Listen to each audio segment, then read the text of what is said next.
আমার আর এক পাশে মৌলবাদ, যারা ক্ষমতার মোহে অন্ধ হয়ে যাওয়ার চেষ্টা করছে, এদের থেকে সাবধান থাকার জন্য আপনাদের কাছে অনুরোধ।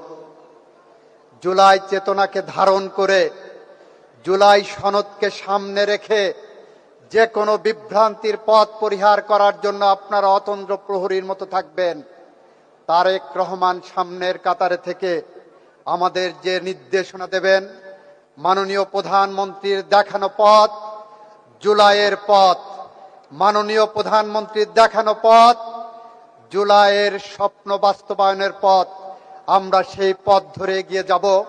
আমরা বদ্ধপরিকর প্রতিটি জুলাই হত্যাকাণ্ডের বিচার করতে, ইনশাআল্লাহ আমরা সেটা করতে সম্ভবপর হব।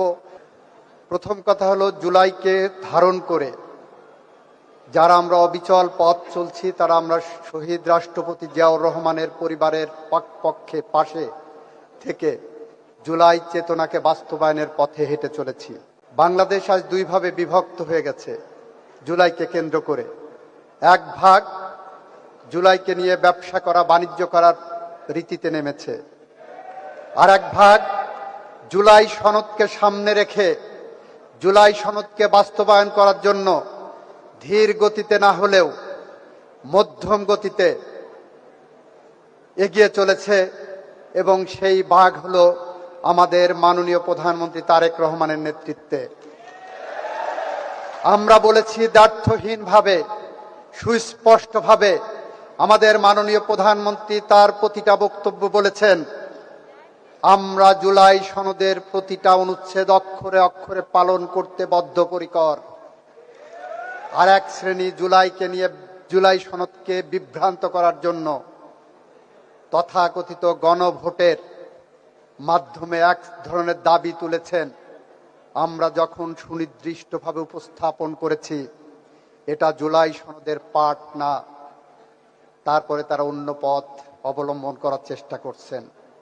আমরা আপনাদের কাছে আহ্বান জানাতে চাই, আপনারা যারা জুলাই যোদ্ধা, যে সন্তানটি শহীদ হয়েছেন, আমরা অনুভব করি সে সন্তানটি আমার সন্তান।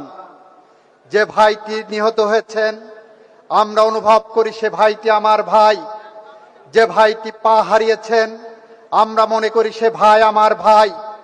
যার রক্ত গিয়েছে, আমরা মনে করি আমরা সে আমার রক্ত গিয়েছে। এভাবে আমরা জুলাই সনদকে ধারণ করছি, জুলাই চেতনাকে ধারণ করছি। ধারণ করতে যে যেটা আমরা অনুভব করছি, আমাদের এক পাশে বসে ফ্যাসিবাদ সার্বভৌমত্ব হরণের চেষ্টা করছে, আমার আর এক পাশে মৌলবাদ